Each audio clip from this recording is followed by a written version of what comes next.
of players, under your tenure. For his whole career, yeah. Yeah, but now, I guess how fitting is it that, he's been in front of the media and talked to us week after week, kind of keeps that same poised attitude, but for him to stay with it, now to be able to potentially close out senior day for, for a Big Ten West Division title, I guess from your perspective, how can you just kind of, it just seems sort of fitting. Yeah, I guess I'm always a silver lining guy, but in some sick way, okay, what he's going through the last 3 years will really benefit him for his entire life. I think, and I'm not sure the scrutiny's always been fair, but it doesn't matter what I think. So all I know is we started out 0-2 a couple of years ago, and he led us to 6 wins. He was a big part of us winning 10 last year, and here we are right now, and with an opportunity to do something pretty cool. So I think it says a lot about him, and then more importantly, it's just how he's handled it. Because you can only imagine it's been tough on you guys. Not all of you have kids, but if you've had kids or have kids, or you can imagine, like it's a tough spotlight. But that's part of playing quarterback too. And he's handled it really well, I think, with tremendous class, and hopefully, he'll step back at some point and think, hey, boy, I did a good job handling all this, and kept playing. And I thought he played well today. So since you kind of reevaluated. Yeah, he will start next week, yes. Yeah. You kind of reevaluated quarterback after Ohio State, and yeah. Would you say he's played his best football? No interceptions in those 4 games. Yeah, for us that's critical. That's where for us it's critical, and that's just kind of how we're built and how we're wired, and I think we know who we are. So, a lot of credit to him on that.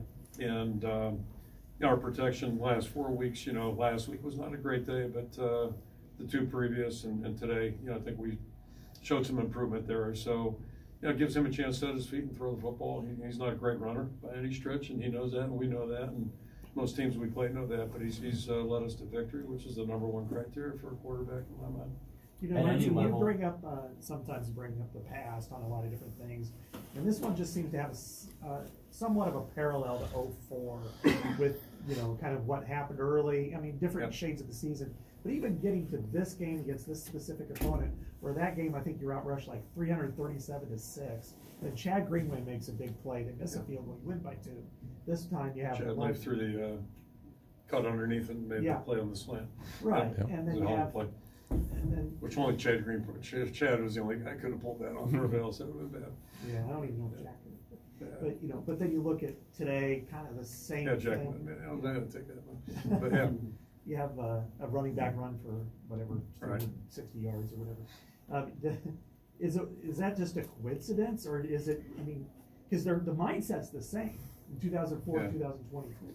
If you hang around long enough, like there are some repeating themes, and there's no question. I even go back. Dave Brown sent me a text this morning. I made mention of that. We won our last game in '82 to go to 7-4, coincidentally. And then beat Tennessee in the Peach Bowl.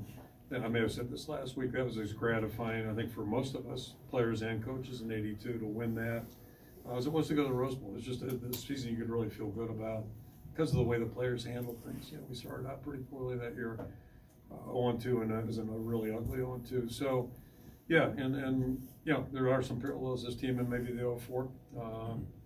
But, you find a way to win. That's what it's all about. And, guys come up with big plays, big efforts, and that's what it takes to win games like this. So just really proud of our guys being resilient, and nobody's really worried too much about who we are, what we look like. We're just trying to get the job done. What were your thoughts on no penalties in this game? And have you ever been in a part of a game at any level that not even close? Yeah, not even close. I didn't know until I was just told on the radio there, and I guess it's since 1986 that's happened.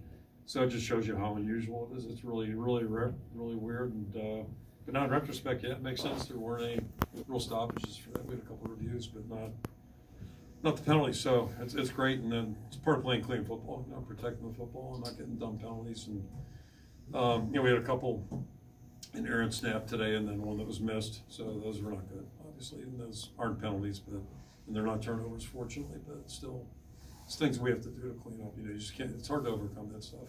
A night and day difference between the offensive line last week and this week. What's been the key to that sudden improvement? It's just, again, you stay with it. And, I think it started 3 weeks ago. But, you know, took a step back last week, but the guys went back to work, and that's, you know, proud of those guys, because you worry about them. You know, you worry about what are they thinking, where are they at. But real credit to them. They practiced well this week, and they went out and competed today, and we're going to do the same thing here next Friday. It'll be the same story, but it's, I think, always good to have the guys, you know, feel like they can, you know, gain a little confidence from their performance. Kenny,